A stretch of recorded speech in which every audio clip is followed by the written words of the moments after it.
pendaftaran dari KIP Kuliah ini di webnya ya.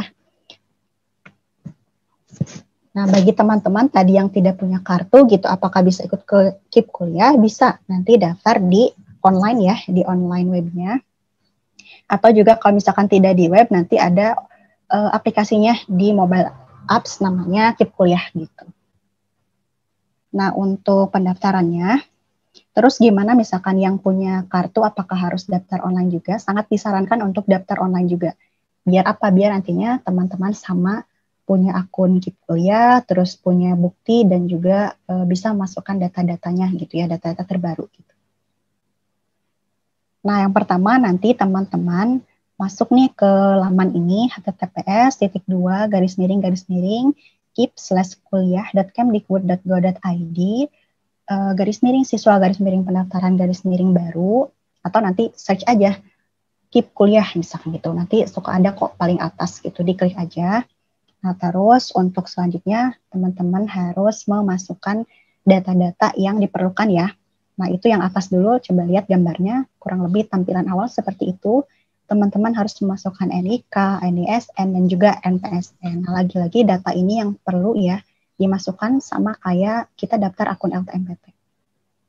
Kemudian nanti kalau sudah dimasukkan, kalau nggak ada masalah nih sama data-data yang tadi, maka si tampilannya itu akan seperti ini gitu. Sudah diklik misalkan selanjutnya. Nah, yang tampil tuh akan ada seperti di poin 2 tuh, yang warna hijau lagi ada checklistnya. Nah, itu artinya data teman-teman aman gitu, dan teman-teman bisa melanjutkan pendaftaran pendaftaran ke laman berikutnya. Ya, oke, next. Nah, kalau misalkan merah seperti ini, artinya ada masalah nih teman-teman pada datanya. Nah, di sini ya, yang merah ini mungkin sedikit kurang jelas. Tulisannya siswa dengan NISN, disebutin nanti ada NISN-nya segini, tidak terdata sebagai siswa di sekolah ini, gitu ya, dengan nomor NPSN-nya segini. Artinya ini ada masalah nih sama NISN-nya, mungkin tadi tidak sinkron kah, atau tidak sama gitu di dapodiknya, atau juga ada kesalahan angka mungkin dari NISN-nya. Nah, harus melakukan perbaikan dulu. Nah, di sini salah satunya bisa menghubungi call center dulu gitu ya. Ada di kip.kuliah@kemdikbud.go.id. Jadi bisa nanti menyampaikan permasalahannya apa ke web KIP kuliahnya.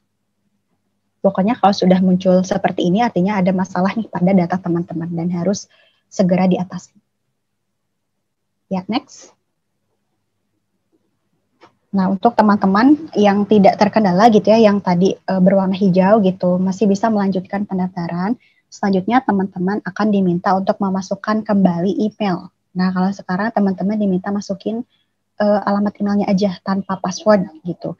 Nah, lagi-lagi harus benar ya memasukinnya. Perhatikan kombinasi huruf besar dan kecilnya. Nah, di sini ada contohnya, saikon@gmail.com. Nah, yang benarnya email dia itu Saikonnya itu huruf kecil semua, tapi karena biasanya keyboard itu suka caps lock sendiri gitu ya kalau di awal, jadi si hurufnya tuh huruf awal jadi besar. Nah, ini juga jadi masalah nantinya karena biasanya bisa memasukkan tuh satu kali aja, dan setelah misalkan udah benar nih akan muncul notifikasi gitu ke email yang kita masukkan. Nah, ceritanya udah masukin email, kalau udah sukses nanti ada keterangan lagi Anda sudah memasukkan email gitu ya. Ya, next.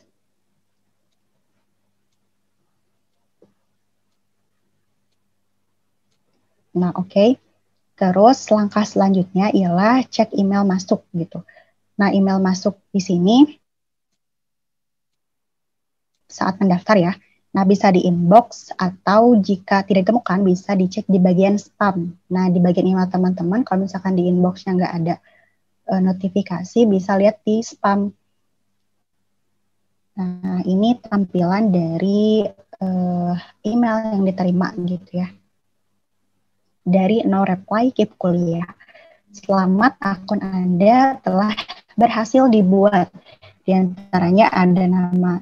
Dikirim ke email ini adalah ada nomor pendaftaran dan kode akses. Makanya tadi alamat emailnya harus benar ya.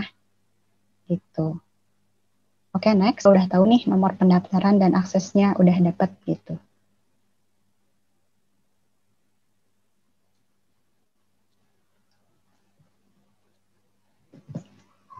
Oke, next. Mungkin baik tadi ketika memasukkan email, kalau misalkan perintah dari webnya memang harus kapital, awalnya ya sudah gitu, tidak apa-apa. Asalkan tadi alamat emailnya benar ya, harus seperti itu. Kalau misalkan tadi huruf awalnya harus kapital.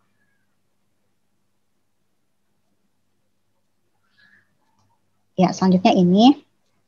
Tadi ceritanya kita udah lihat email dan udah dapet nomor pendaftaran dan juga kode aksesnya. Kita masukin aja si nomor pendaftaran dan kode akses tersebut ke laman KIP kuliah gitu ya. Atau kalau misalkan nih dalam waktu 2 kali 24 jam kita tuh belum dapat reply atau notifikasi apapun dari KIP kuliah, maka kita bisa melakukan laporan gitu ya ke web KIP kuliah. Di sini ada alamatnya, nanti teman-teman juga bisa lihat di file yang sudah kami sebar ya. Di sini nama menunya resign email gitu. Jadi nanti akan ada notifikasi lagi ke email teman-teman. Nah, kalau misalkan sudah melakukan laporan, tapi apa ya, dilihat juga ya biasanya nih faktor yang menyebabkan email KIP kuliah itu gak terkirim gitu. Di antaranya emailnya yang didaftarkan tuh nggak aktif gitu atau salah ketik tadi dalam input ya. Kalau misalkan tadi awalnya harus kapital ya sudah ikuti sesuai sistem. Email provider menolak email sistem KIP kuliah. Nah, ini bisa jadi karena ada maintenance atau error dari sistem KIP kuliahnya. Jadi harus dicoba terus-menerus. Inbox-nya penuh. Nah, ini dari kendala apa ya, email teman-temannya gitu. Barangkali emailnya udah kepenuhan jadi gak bisa nerima email lagi gitu. Dihapusin aja dulu sebagian baru bisa nanti ke webkit kuliah untuk resign email lagi. Nah, kalau misalkan terdapat kendala lain yang memang sangat susah gitu ya untuk dihadapi gitu terkait dengan email ini, maka teman-teman bisa meng-email aja ke alamat KIP kuliah, kip.kuliah@kemdikbud. Nah, untuk contohnya gitu ya, contoh redaksinya di sini juga ada saran yang sudah dituliskan gitu di juknis pendaftaran. Nanti kayak teman-teman harus menyebutkan nama, kemudian NISN-nya berapa, NPSN-nya berapa, terus NIK-nya berapa, dan sampaikan atau utarakan permasalahan dari teman-teman sendiri. Oke, next. Nah, kalau sudah mendapatkan email tadi dan sudah mendapatkan nomor pendaftaran serta kode akses, maka teman-teman sudah punya akun KIP kuliah atau sudah bisa login ke akun KIP kuliah tersebut. Lantas apa yang harus kita lakukan? Tentunya login ke akun KIP kuliahnya ya untuk melengkapi data-data. Nah, ceritanya ini udah login nih ke akun KIP kuliah gitu. Nanti memasukkan nomor pendaftaran dan juga kode akses. Nah, ini tampilan awal dari KIP kuliah tersebut. Di webnya ada dashboard KIP kuliah. Kalau misalkan di datanya itu ada yang namanya, misalkan ya, data teman-teman tuh terdata di DTKS. Nah, ini juga biasanya banyak ditanya ini. DTKS itu kan data terpadu kesejahteraan sosial gitu ya. Jadi apa yang sudah terdata di Dinsos gitu. Desil ini adalah setahu saya pemeringkatan gitu dari kesejahteraan rumah tangga gitu. Jadi misalkan ini peringkat berapa kayak gitu. Jadi ada kategori pengkategorian setiap 10% keluarga lah kayak gitu. Kalau nggak salah ya bisa dilihat nanti lebih jelasnya gitu di web dinas sosial mungkin. Nah, kalau misalkan desilnya kurang dari 4, maka teman-teman diminta untuk mengisi biodata, terus keluarga, prestasi, dan juga rencana. Artinya kolom ekonomi, rumah, dan aset itu tidak muncul gitu. Jadi isi saja yang memang diperlukan gitu di sana atau diminta. Kalau misalkan yang desilnya lebih dari 4, maka teman-teman harus mengisi semuanya gitu. Jadi biodata, keluarga, ekonomi, rumah, aset, prestasi, dan juga rencana. Bagi teman-teman mungkin yang tadi gak punya kartu KIP, KK, SPKH, dan sebagainya, mungkin yang akan muncul adalah desil 4 ya. Desil lebih dari 4 gitu. Kalau misalkan tadi sudah terdata di DTKS. Ya, next. Lantas gimana yang tulisannya tidak terdaftar di DTKS? Nah, ini sebenarnya tidak terlalu menjadi masalah teman-teman ketika melakukan pendaftaran gitu. Jadi, selama webnya aman dan walaupun tulisannya tidak terdata di DTKS, tapi masih bisa ngisi data, ya sudah, isi aja gitu. Lanjutkan pendaftarannya, jangan dipermasalahkan gitu. Jadi, jangan khawatir ya, tetap bisa melanjutkan pendaftaran KIP kuliahnya. Ya, next. Nah, data yang diisi di akun KIP Kuliah. Tadi ceritanya kita udah buka ya si dashboard KIP Kuliahnya. Apa aja yang harus diisikan di dalamnya? Di antaranya ini secara umum aja, karena kalau ditampilkan itu banyak dan juga udah dikirimin kok si filenya. Yang pertama ada biodata. Biodata tuh kayak foto, NISN, nama, NIK, NOKIP. Bagi yang memiliki, nanti yang punya kartu-kartu tadi bisa dicantumin ya nomornya gitu. Terus ada data keluarga. Nah, data keluarga ini sesuaikan gitu orang tua atau wali. Jadi sesuai dengan penanggung jawabnya siapa. Kalau misalkan teman-teman sudah tinggal dengan wali, ya sudah yang diisikan adalah data wali gitu. Terus ekonomi. Ekonomi diantaranya penghasilan, cicilan dan juga lainnya. Ini harus istilahnya jujur ya dalam pengisiannya gitu, tidak boleh ada rekayasa karena bisa jadi nanti ketika sudah diterima teman-teman harus setidaknya membuktikan dengan dokumen yang valid ini loh gitu. Jadi yang diisikan tuh tidak iseng gitu atau tidak mengada-ngada. Terus yang keempat data rumah, ada foto, tampak depan dan ruang tamu, terus juga data kepemilikannya, kemudian apa saja nanti yang dibayar gitu. Terus yang kelima ada aset. Aset itu diantaranya nama barang, merek, jenis, tahun perolehan, dan sebagainya. Ini aset itu barang-barang berharga ya, yang memang dimiliki oleh teman-teman gitu. Misalkan HP kah, TV kah, atau apa gitu. Pokoknya yang memang ada datanya gitu, silakan dimasukkan. Kemudian prestasi. Nah, prestasi ini opsional juga gitu. Tadi kalau misalkan di akun LTMPT-nya sudah mengupload prestasi, ya sudah di sini juga harus mengupload. Intinya samakan apa yang diisi di. Terus rencana. Rencana ini berfungsi untuk mengetahui rencanamu ketika nanti kuliah di perguruan tinggi yang kamu tuju. Nah, ini penting juga gitu. Misalkan nanti teman-teman setelah kuliah mau sewa kah atau mau kos ataupun mau tinggal di rumah saudara gitu atau memang rumahnya ada di sekitar kampus gitu. Jadi diisi saja rencananya ya.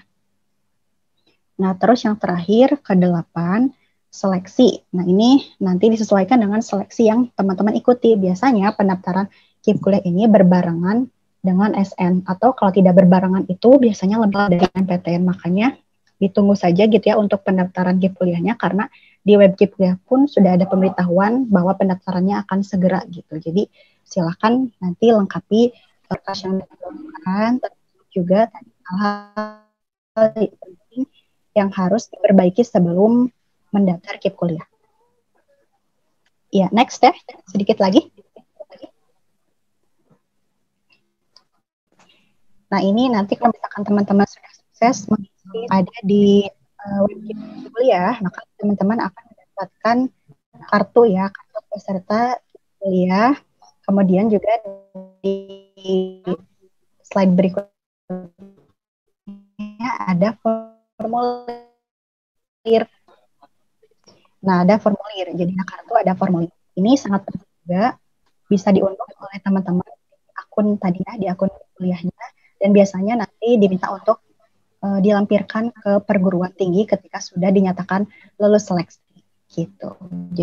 Jadi di sini ada tulisan juga simpan data kartu KIP kuliah dan formulir KIP kuliah dengan benar karena sangat dibutuhkan ketika kalian keterima nanti gitu. Jadi tolong perhatikan data-data apa saja yang diperlukannya. Ya, next deh.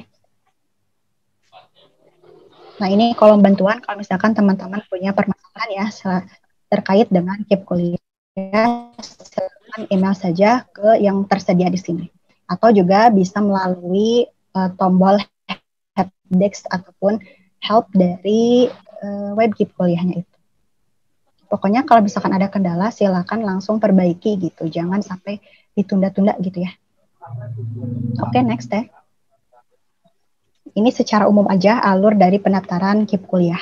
Tadi kalau misalkan sudah sukses gitu ya untuk daftar KIP kuliah dan teman-teman dinyatakan lulus seleksi di suatu universitas, maka teman-teman harus menghadapi seleksi lagi namanya verifikasi. Itu juga tergantung dari kebijakan perguruan tingginya. Oke, next. Nah, ini tolong diperhatikan kegagalan-kegagalan pendaftaran yang terjadi di tahun 2020 kemarin. Yang